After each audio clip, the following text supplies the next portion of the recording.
Welcome to Rajendra Tandon videos. In this video, I take up discussion of the chapter 5 of Bhagavad Gita titled Karma Sannyas Yoga, the yoga of renunciation of action. A very interesting discussion takes place between Arjun and Krishna, whether a person should renounce action or he should continue to act.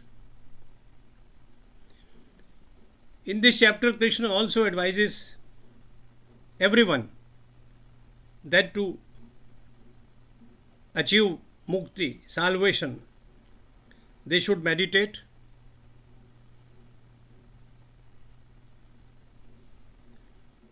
they should do pranayama. Now these are very interesting things. They will be talked in due course in this video. When Arjun raises a doubt or wants a clarification whether selfless action is better than the renunciation of action, Krishna gives him a definite reply.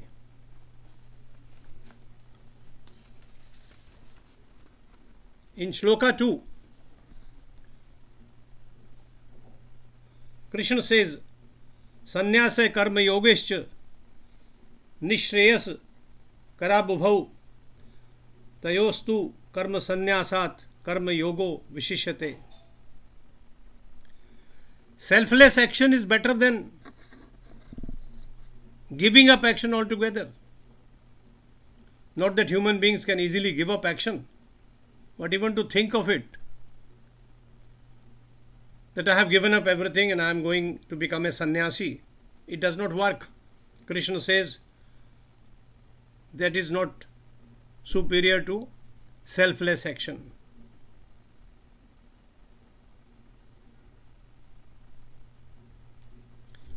And he says that only selfless action can lead to happiness. Actually, that theme of ultimate happiness runs throughout this chapter.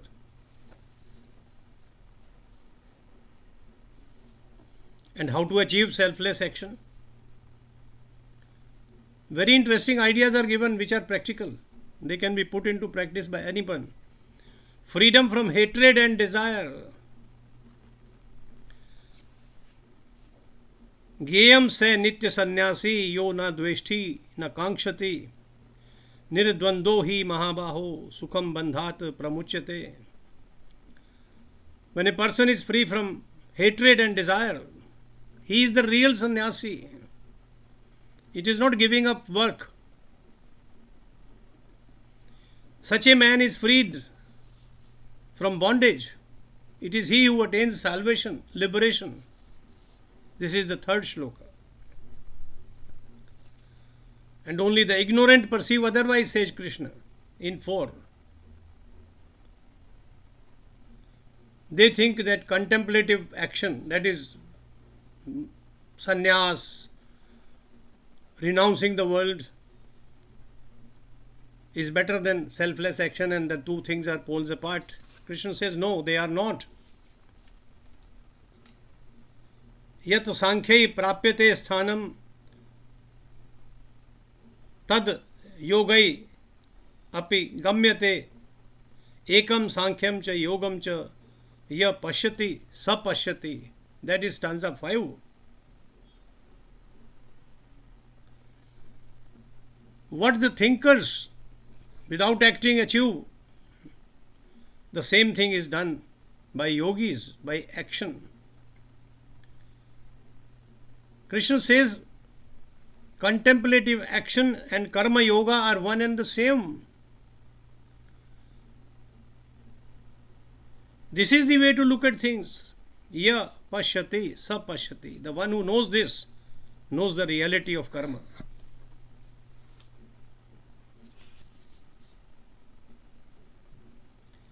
In stanza 6, Krishna says, renunciation of action without yoga, that is without application of mind, is difficult. But those who practice yoga quickly attain the absolute. Such a person sees God in everything.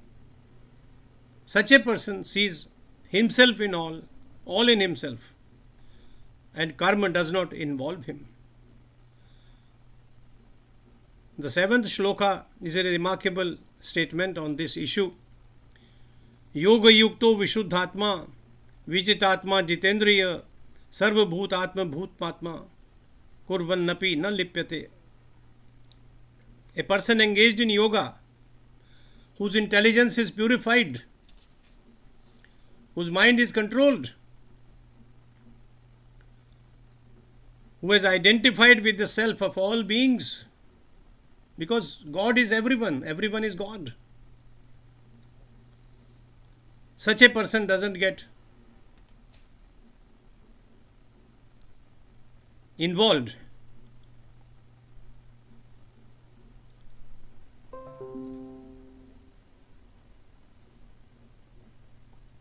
even when he is acting.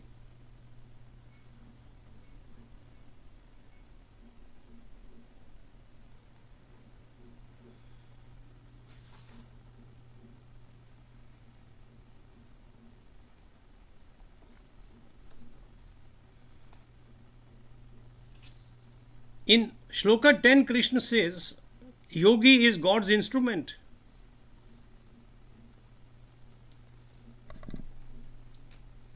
Nothing touches him. He is not affected by evil. He is like a lotus leaf. Not affected by water. It's a lovely image. That is the perfect karma yogi. Nirlipt.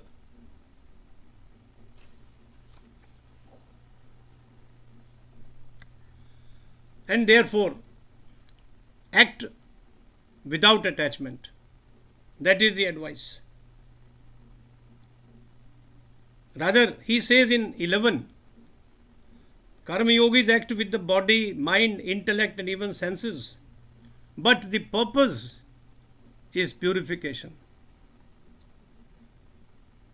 They have given up attachment, and therefore they would be purified.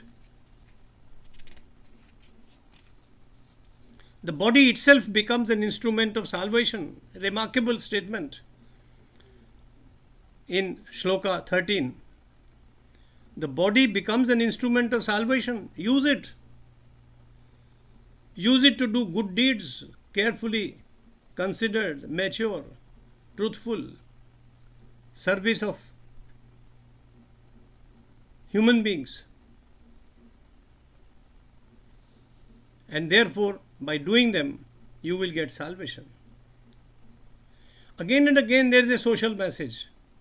Again and again, there is a spiritual message. Live well, act consciously, without desire, at the service of people, which means at the service of God.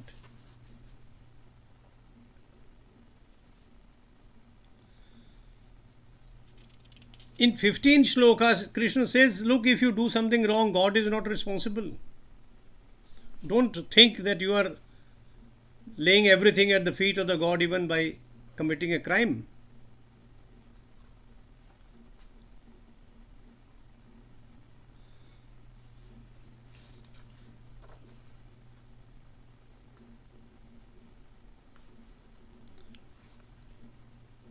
The shloka 17 is important because it leads you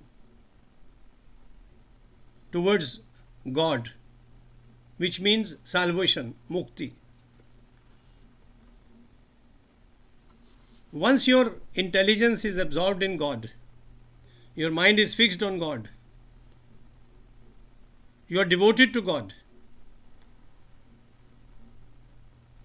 you will get salvation.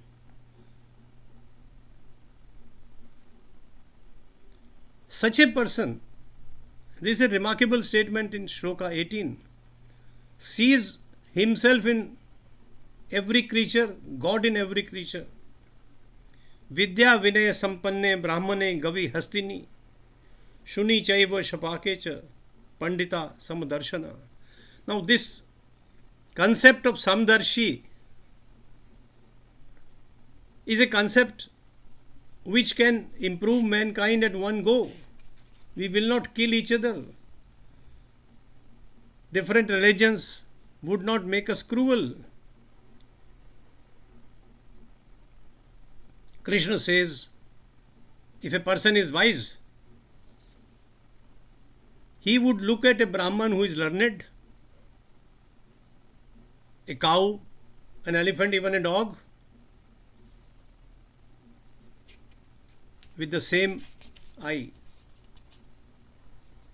He will regard them equal, whatever their conduct may be, whatever their actions may be.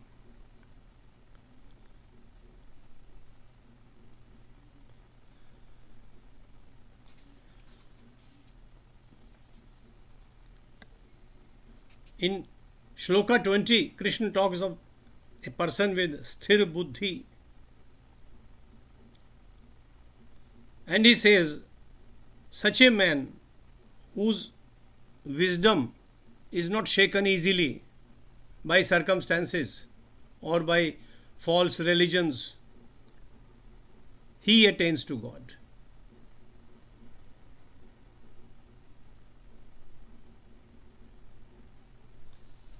Please think over what he is saying.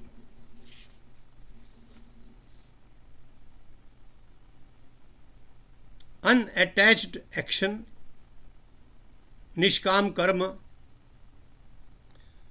sthir buddhi, intelligence which is stable, unshaken by circumstances, that brings you peace of mind. And in 22, Krishna says, the wise do not rejoice in pleasures of the senses, which includes sex, or riches, or sumptuous food. The wise do not rejoice. Whatever is to be done is done. Whatever is needed is found out, is obtained. But there is nothing to rejoice in that. They do not boast that they are the richest amongst a group of people, or for that matter in the world.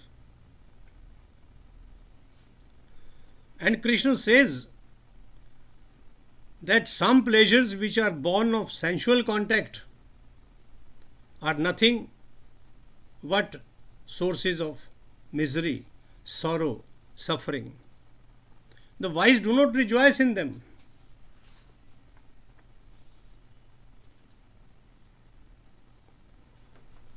Freedom from desire as well as frustration. Now he brings in another thing. Desire and frustration both brings joy. So far we have been talking only of desires. Here there is disappointment, but even that does not affect the mind of the wise. Krishna says, Kam krodha udbhavam begam sa yuktah sa sukhi nara. That is Shloka 23.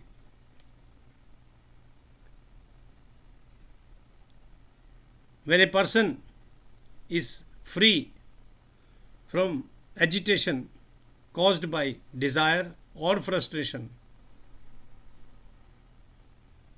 he is fixed in yoga.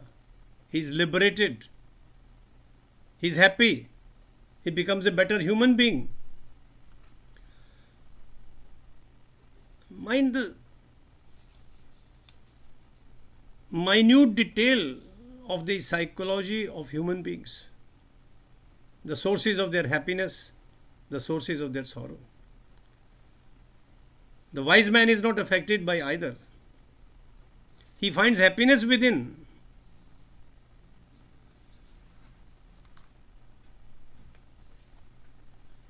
No longer taking pleasure in sense objects.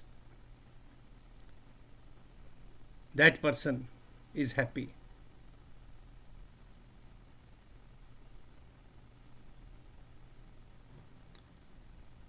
In Shloka 26, once again Krishna sums up his thoughts that a person freed from desire and anger finds happiness.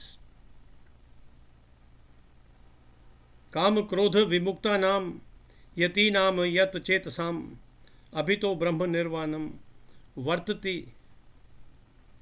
विदितात्मनाम.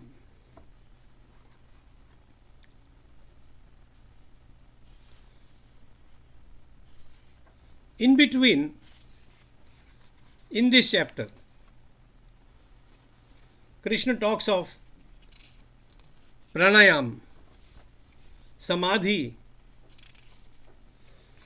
He has talked of the same ideas in Srimad Bhagavad also.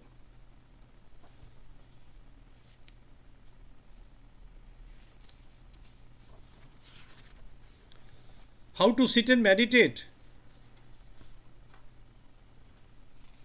How to do away with thoughts. How to attain a state of thoughtlessness. These are remarkable ideas which have stood the test of time for as long as the civilization has lasted.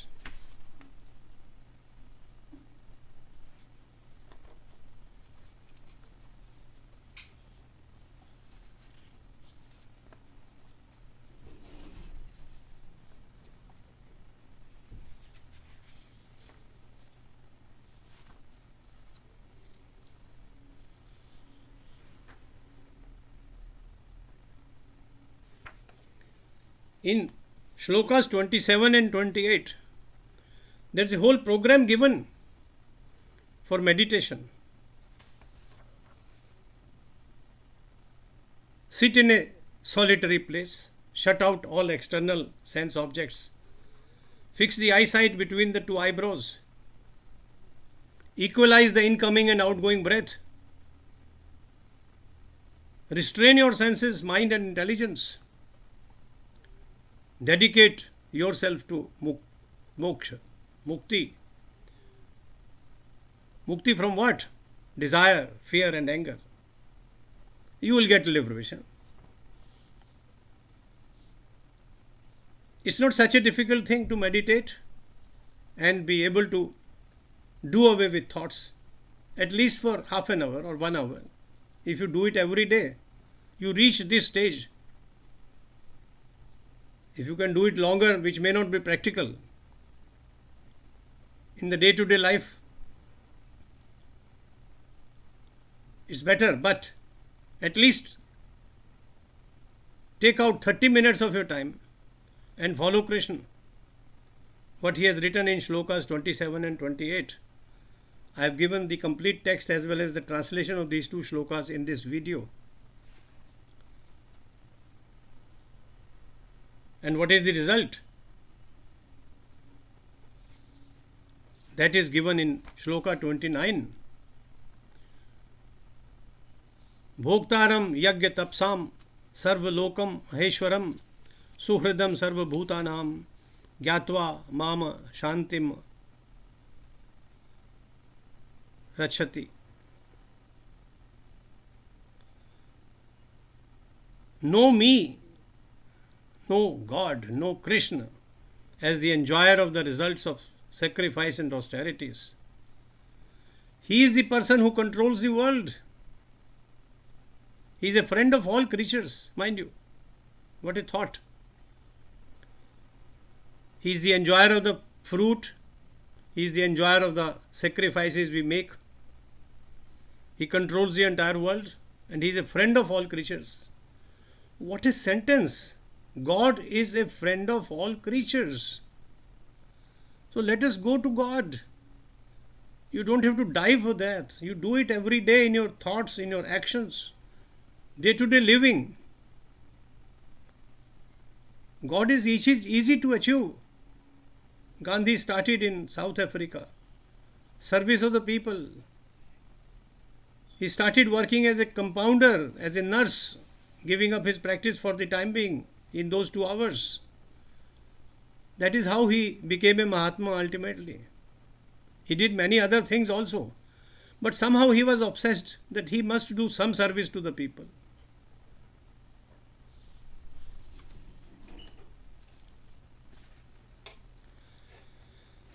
In this chapter, one of the most thoughtful statements that has been made is, find happiness within. You don't have to go to a resort, to a jungle. You can find happiness by freeing yourself from desire, anger, as well as frustration. Please go through the shlokas as well as the synopsis that I have given in this video. Ruminate over those ideas again and again. It will bring you peace of mind. It will bring you joy. It will bring you happiness. It will bring you nearer God, which is within you. God is there in everyone we meet, everyone we talk to, all our friends, neighbors, men, women, children, insects, animals. This chapter says so. Krishna says so. Whether it's an elephant or a dog, God is there in everyone. Once we have come to that conclusion and once we have understood this fact, we become happy. There is no reason to be unhappy. Because at any time, at any given point of time, we are serving somebody or the other, consciously or unconsciously. Better do it consciously. Thank you for listening to me. Jai Sri Krishna. Jai Sri Krishna. Jai Sri Krishna.